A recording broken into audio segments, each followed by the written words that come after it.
mbote lisusu bandeko na nga na bandeko oyo ngai tokutani eza ndenge tomesana kokutana biso na bino lelo toza samedi toza le 15 septembre mokolo ya rentrée parlementaire ekozala basée sur le budget de l'État nini yango bakotia na budget wana qui sera exécuté par qui selon quel projet selon quelle vision ce sont là les questions parce que toza na ndenge tozali Nangonga oyo balobi toko kende élection. Jean-Pierre Bemba Gombo s'adresse na ba militant naye en direct à Bruxelles à travers nouvelles technologies de l'information et de la communication. C'est tout à l'heure là. Boko landaye ndenga kolobana batunaye na sima ya bango ko écarté. Ba opposants si ma rencontre à Bruxelles, ils seront en Afrique du Sud. Je pense à Johannesburg. Bakokuta na lisusu kuna pour faire entendre bavana bango par rapport à la situation politique na mboka na biso. Pour les uns, bake kote kamboka, mais to komituna nani akobate la yango finalement.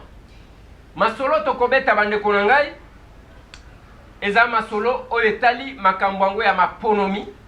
On se pose la question comment to kokende na maponomi yango. To landa ki mwana mboka Lambert Mende alobi ba élection nyonso ezalaka inclusive te parce que ba mineur baza exclu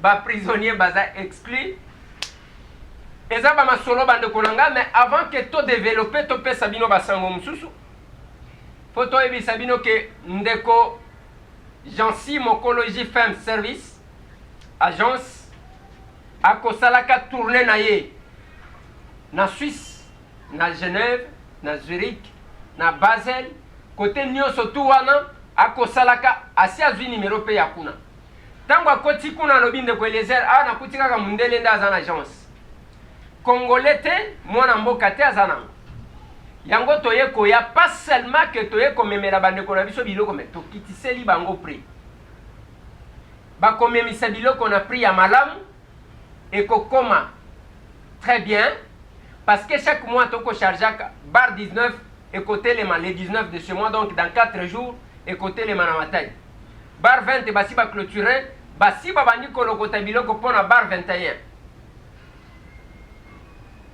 musala ezandengwana mais entre temps bande konanga le numéro ya JFM service pour la bande ya Suisse ESA plus 41 779 0419 plus 41 779 0419 wana bandeko tout bazana Zurich bao bazana Lausanne bao baza partout donc en Allemagne, Danemark, Autriche bo pesa confiance lisusu na JFM service parce que ngai na pesa kabino système moko ezaya que chana libenga ya congolais soki olingi kosomba eloko tala nanu ndeko na yo aza nango to aza nango te soki aza nango kende kosomba epa na ye mutema crampe efutaka te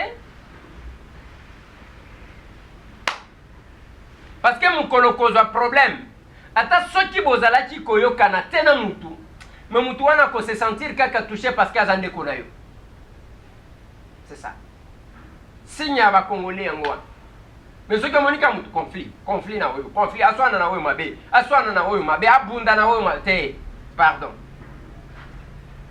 biso toza kuna te yango toko profiter koyebisa na bandeko ya RDC Monde numéro ya Mama Tina Kongolo bino ba membre tout ya RDC Monde parce que RDC Monde eza famille RDC Monde eza ba congolais basangana pona mboka na bango RDC Monde eza bandeko basangana pona kozala na une autonomie financière et ko permettre bango ba koka kosala makamu minene na mboka na bango RDC Monde eza bondeko boboto bolingo sans mutema mabe sans rancune ni conflit yango moni biso to swana kana batute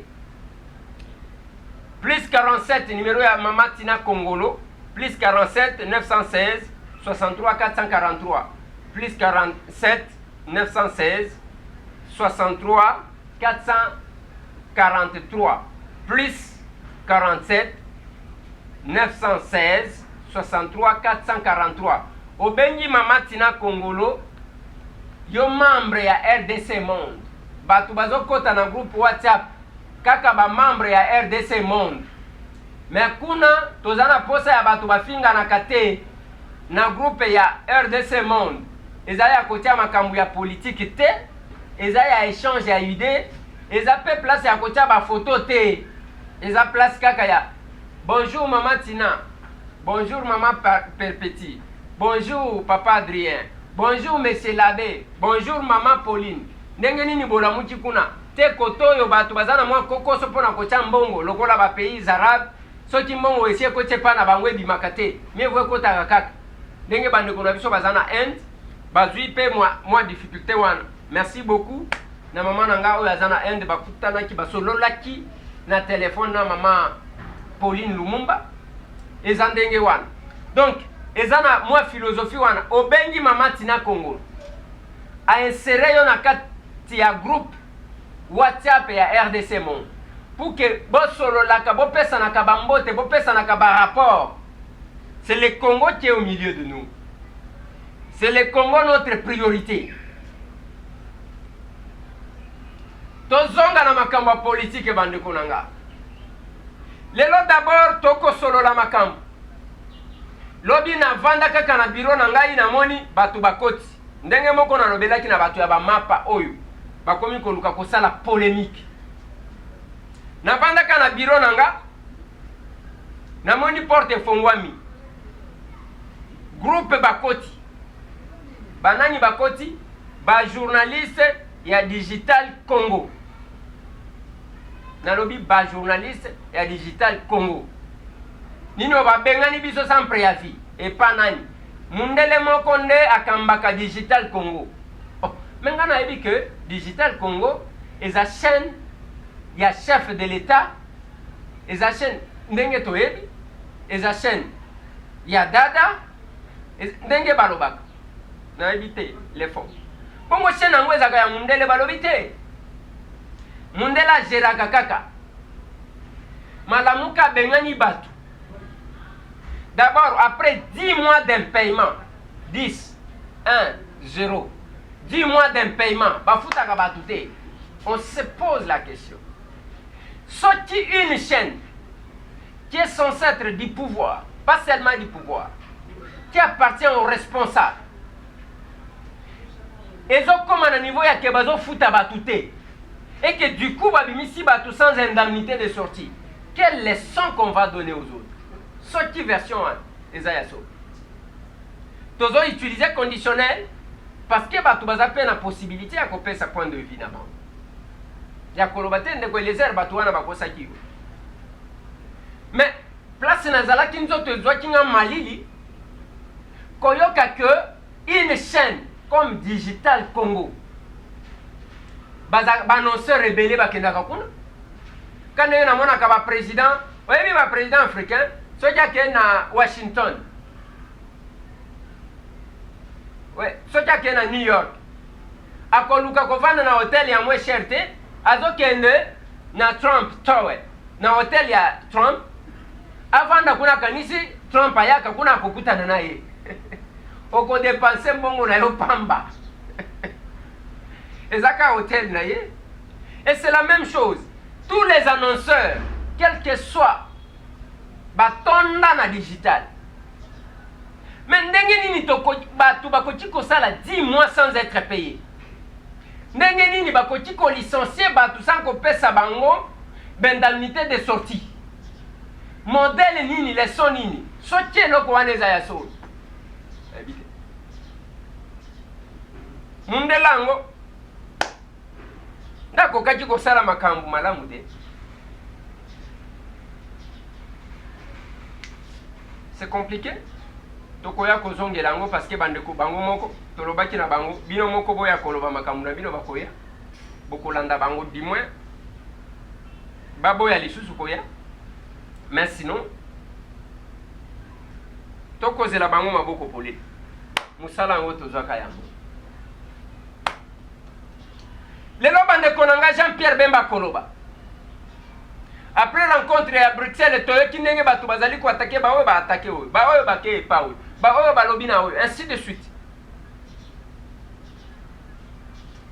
Mais tozali ka komi tuna certaines questions.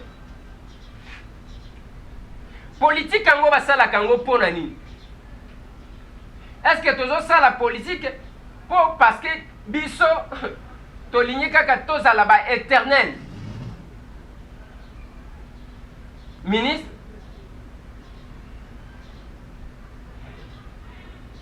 Atako batu bazali ko se retrouver te. Nakoyo kaka soni makambo ko salema mikolo. Un ministre qui est censé défendre besoin moko ya population na conseil des ministres pour que le gouvernement exécute. Bazolonga kuna o akenda ko kabela bana basaki. Mais attendez. Botia ba congolais na état ya que bakoka ko sombela bana na bango basaki. Olie ya bobi makaba papa bonheur. Boke ko sombela bana bakaye. Boke ko sala boy. Yo ministre, yo membre ya gouvernement eza soni. Botika ka batu baza en dehors.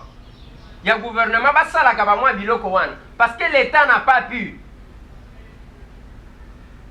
Na moni bobi mimba papa bonheur. Boke boy. Bo sali boy. Boke boy, bo sali boy. Bokomi ba papa bonheur kasiko. Peuple congolais. L'État nde azali na makoti ya organiser makambo yake mutu na mutu a se retrouver. Mais oyo bokomona eza distraction bakomemela kabino. On ne cessera de le dire. Mutu akoloba ke non c'est parce que te biso tozaka na ba position kaka boye. On ne supporte pas injustice. Boye bozo distraire batu. Allez, bobandi ko pesa. Bobandi ko kabela batu bani. Mais attendez, tout ce temps-là, yo ministre membre du gouvernement, on a censé ko défendre besoin ya peuple na conseil de ministres, baye ba exécuter un projet qui va bénéficier à tout le monde. Ce n'est pas comme un individu memi baton. Mbongo wango ziwapi. Oti que la bateau baza en dehors ya gouvernement. Basala kama kambwa. Compliqué. Rencontre à Bruxelles. Et boti rencontre ya Afrique du Sud.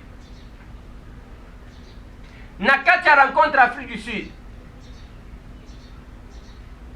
Nini kobima nakati. Biso toza d'accord, mais un peu réservé. Un peu réservé na opposition pour na nini. Toyeba batu te bazalaka na capacité ya ko bwakisa ba signature na bango lokola classe politique. C'est là que j'ai dit qu'il fallait un renouvellement de la classe politique.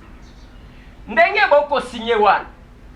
Mutu na mutu ako respecter to ekozala moko bo wanga ni yango bo tiki yango ekenan. Le respect ya signature. Respect zate. Boko signé, bo sali ba vidéo, bo kangi ba photo, biso to tikali nango, lobi bo bandi ko swana, nazalaka contre bato ba swana ka swana ka.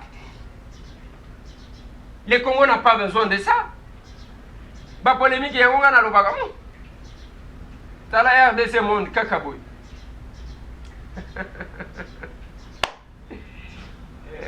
Mutema crampe beaucoup pas sous quand ça la VCD.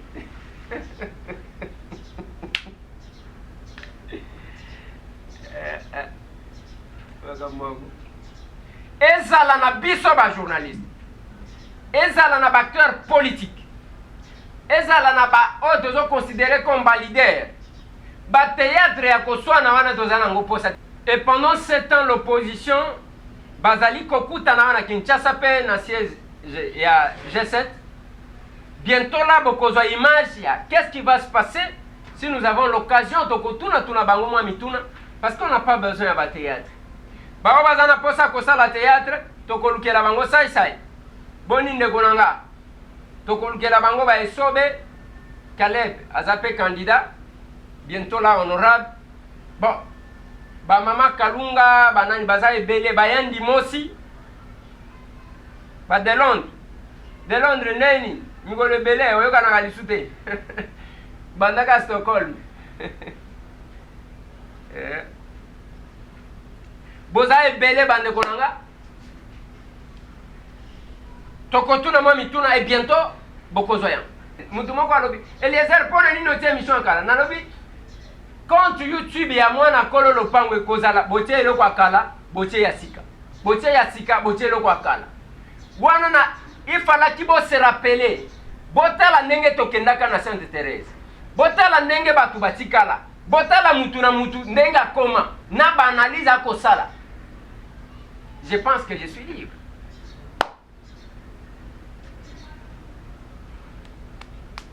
Siko bozotomboka moko alobi Eliezer keba na keba na nini na tema loba na munoko wa mutu tangu bazalaki koloba bango moko te mais tangu pe biso tokitaka mukolo wana tangu eyindi bato babandi kobetama ka ekipa tokoyi wapi nde mutu etikalaka nandeko moko na félicitaka parce que moi j'aime être honnête. Emery Okunji aza lelo ministre nde totikalaka na ye bato nyonso mbangu na Sainte Thérèse me bana njili bana changu wana eza monde mosusu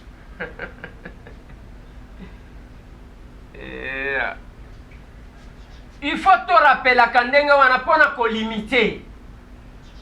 Nous attendons à 6 ya Afrique du Sud toyoki sango ya 6 ya Bruxelles.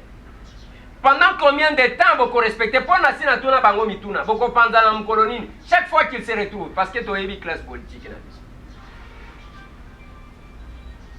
Merci bande kolangai tout au boko landa biso à travers le monde États-Unis mobimba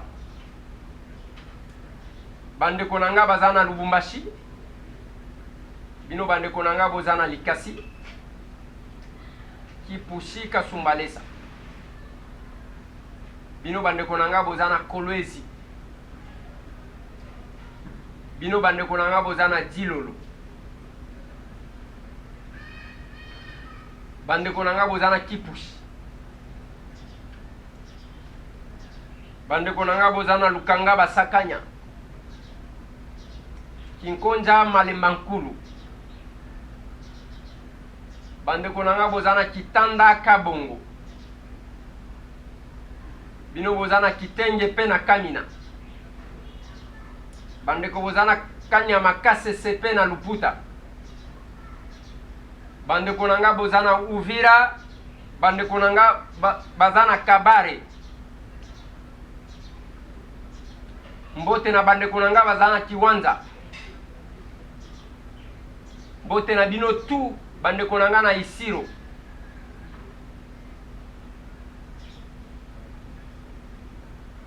nazo pesa bandeko nanga bazana Kizamvwete mbote Tala télévision na Matadi et ceux qui nous suivent bino bandeko nanga bozana Mwanda mbote na bandeko nanga ya Kenge bino tu bozana Lubao pe na Kabinda Nganda Jeka wa Bilongo Chilenyi Chabudiki Misai Kabeya Kamwanga Nzubu wa Bilumbu Ndemba Mutombo Chikapa bandeko nanga bozana Bwende na Jera bandeko bazana Gemena bino bandeko nanga bozana Nganda Kisasa eza pembeni ya Mbandaka bino bandeko nanga bozana Bumba na bosanite kwetu akutoke boy shoka ikalungua mupini kabakia Maniema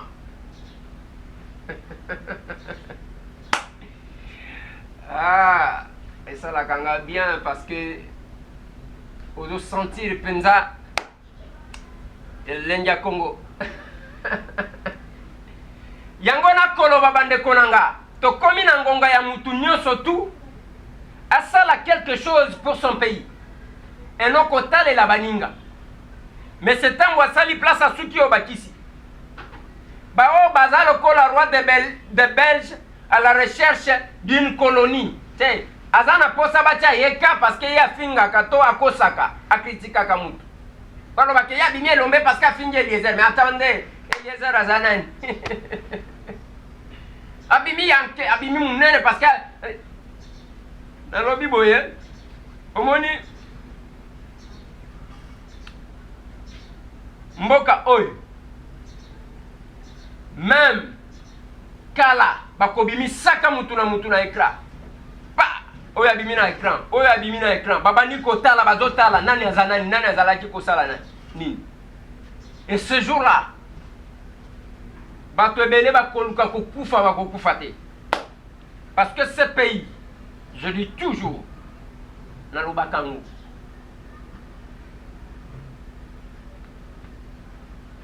Nyonso toko sala.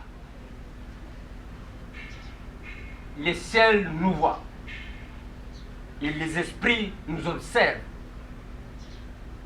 Et bao baza na niveau wana bazo comprendre. Mais ba oyo tout roi des Belges à la recherche d'une colonie. Bazo embrouillaka pour créer diversion. Et ça compliqué. Nous sommes là. Yangona kolobaka na bato. O discuter. Balobite ba journaliste postulé tika kozala journaliste. Nalobi selon mobeko ni. Zéro. Ezate. Kapona kobang. Merci bandeko nanga. Merci na bandeko tout ya RDC Monde. Bao bako signaka pona kocha mbongo na libenga Congo. Parce qu'il y a M. Tambo, ceux qui ont assisté au Tindi ou assisté. Papa moko abenga kingai, mais dommage qu'il ne m'a pas écrit. Abenga kinga par un numéro masqué na poto. Bazan association na bango batinda mbongo, je crois $200, il fallait qu'on paie ça. Na maman Esther, il y a onche moko, orphelinat moko ezana lemba. Je suis entré en contact na maman Esther, mais papa ngwa komini message te, na sina yebisa kia ke bazo tinda mbongo. Mais jusque là, on est resté bloqué. Voilà là où nous sommes. Papa et ceux qui ont landinga, nasina benga ki maman Esther. A cause la oti na mbongo angoto kende ko pesa ye, sinon ko bimisanga lokola muntu azoloba makambo ya ebité. Merci bande konanga, boti kala branché, kala mingité les images. Il y a un meeting à Jean-Pierre Bemba. On va chercher peut-être Coco t'en a parlé du peuple pour nous rentrée parlementaire. Merci. Tout le monde, bientôt.